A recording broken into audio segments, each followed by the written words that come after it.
So Kian did his Iris in Bali, which is super amazing and focused on the loneliness epidemic, specifically for men and what that looks like and how that is manifested and how that can have deadly consequences. So he's going to share about his time working with men's groups and seeing how those can hopefully lead to sustainable long-term solutions. And I'll just pass it right over to Kian, and I'm excited to hear what everyone has to share. Great. Thank you so much, Quinn. I will share my presentation now. Okay, I think that should be good. Yes, okay, awesome. All right. So I would like everybody to start by thinking about the last time that you told somebody how you were really doing. And I don't mean just responding to, hey, how's it going with, I'm good. I mean being emotionally open and vulnerable enough to tell someone what's actually going on in your life, taking off the metaphorical mask that so many of us wear. And now I know that when I was in high school, I definitely was not talking about how I was really doing with my friends or really anybody outside my family. And the issue was, I felt alone. I felt like the people that were in my life didn't know what was truly going on inside. And that was until I was 19, when I went to my first men's group meeting. This was a group of men of all ages who would come together every other week to sit in a circle and talk about one simple question. How are you really doing? Or ask one simple question. Being lonely was hard to do in a space where I finally felt seen. But loneliness, isn't that just a fancy word for feeling bummed out?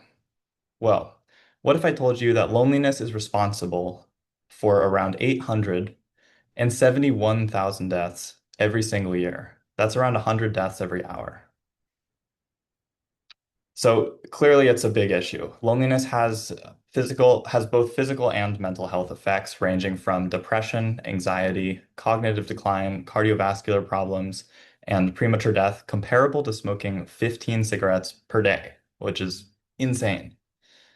Loneliness affects 80% of youth under 18 and 40% of adults over 60, with this level tending to decrease through the middle of one's life and then rise again as they get older.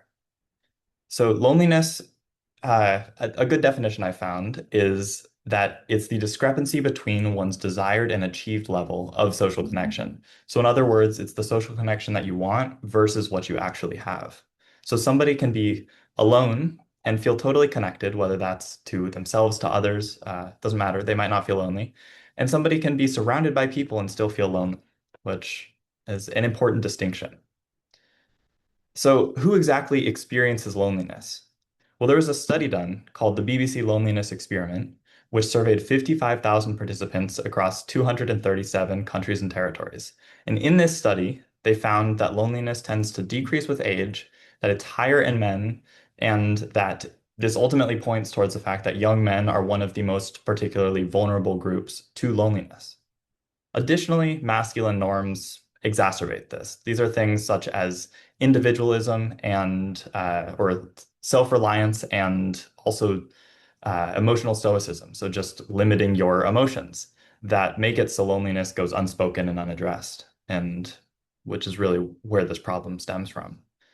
Additionally, my personal experience supports this because I am a man and I did grow up in a way where, yeah, I do relate to this. And that's why I chose to focus specifically on men for my research. So I conducted a literature review, which I found a few main themes around the literature on loneliness and potential solutions. The first of which is around male-specific spaces. So these are things like men's sheds and men's groups, which are spaces that intentionally kind of challenge the masculine norms and create spaces where emotional vulnerability is possible, and are shown to be effective in reducing loneliness. Additionally, broader social identity-based programs have also been shown as effective in reducing loneliness.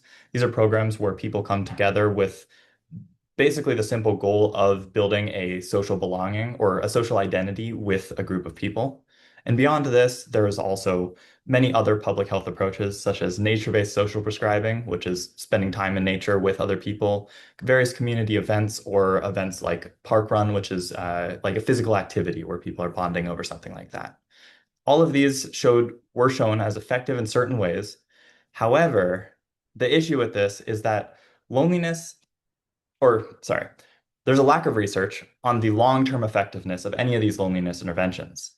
And the thing is, loneliness isn't something that you can just fix with a one-off solution. It's something that has to be done sustainably throughout one's life. It doesn't just go away, or you can't just check a box with it. So therefore, I think that men's groups may offer exactly that, a solution or a sustained intervention to loneliness, something that one can join and continue to participate in throughout their life, not just a one-off thing. So therefore, my research question that guided my study was, what impact does long-term participation in emotionally open men's groups have on individuals' experiences and perceptions of loneliness? I conducted a 3-month qualitative case study in Bali, Indonesia, which is where I had access to several men's groups through which I found my research participants. There were two theoretical frameworks that guided my study, which were self-determination theory and social identity theory. I did a total of 15 semi-structured interviews. I did field observations and reflexive journaling as the three methods of gathering my data. I also made sure that informed consent was obtained before conducting any of the research, and that all data, including transcripts and recordings that I collected, were anonymized and securely stored. I then took this data and used qualitative thematic analysis to create meaning units, codes, and ultimately my 5 themes or findings, which I will now talk about. So my first finding is that the structured safety in a men's group enables vulnerability and connection. And so what I mean by this is there's a few different factors that contribute to the ability for one or the safety for somebody to be emotionally vulnerable within a men's group. One of these is the agreement of confidentiality, which is key because if anybody is going to be talking about what's really going on in their life, they're not going to be wanting the next person to just go and tell somebody about that. Another thing that was very consistently emphasized within my interviews was skilled facilitation.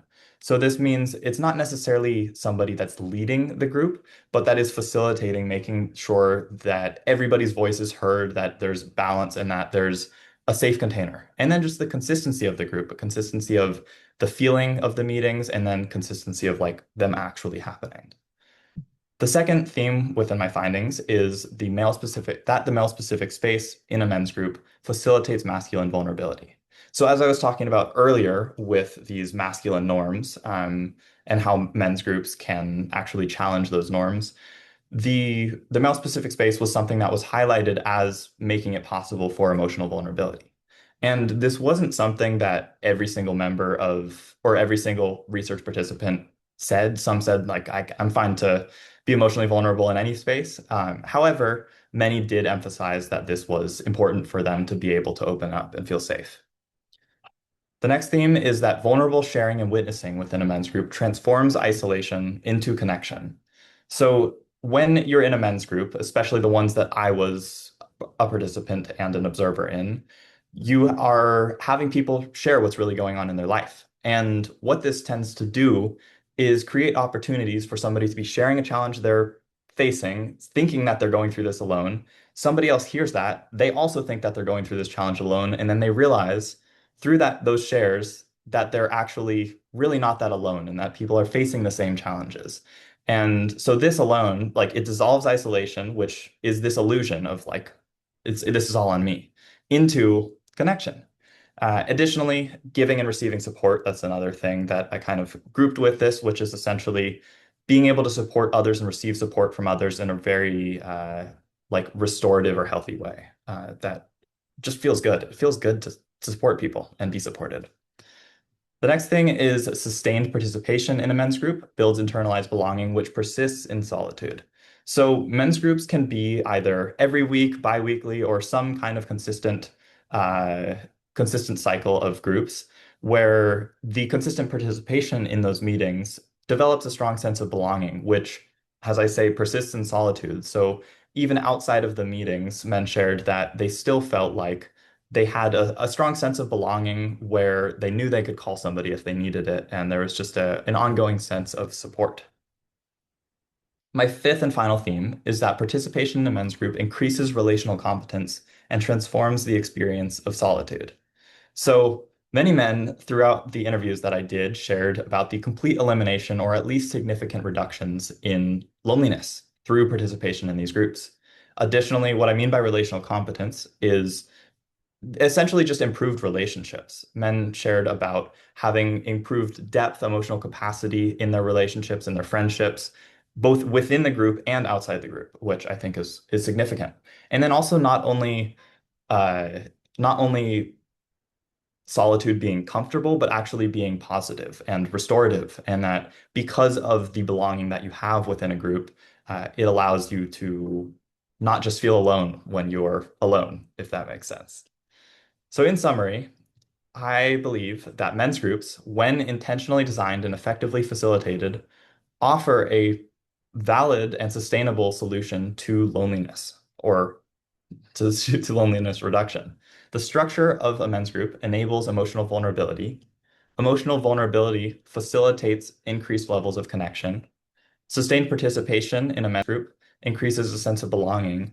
And ultimately, the benefits of a men's group spread to all aspects of one's life. So, if you'd like to learn more, I actually made a thesis film. So this is a 20-minute video where I dive a little bit deeper into my research. You can scan this QR code, or I can also send a link in the chat box. But this goes over, again, my research in more depth. And I also have an interview with a facilitator of actually the men's group that I'm a part of back home in Hawaii. And it talks about like how to actually create a group such as the ones that have been researching. So now I'd like to take you all back to the question that I asked at the beginning of this presentation. And I hope you can all now understand the incredible gift that you can give somebody by simply asking, how are you really doing? Thank you.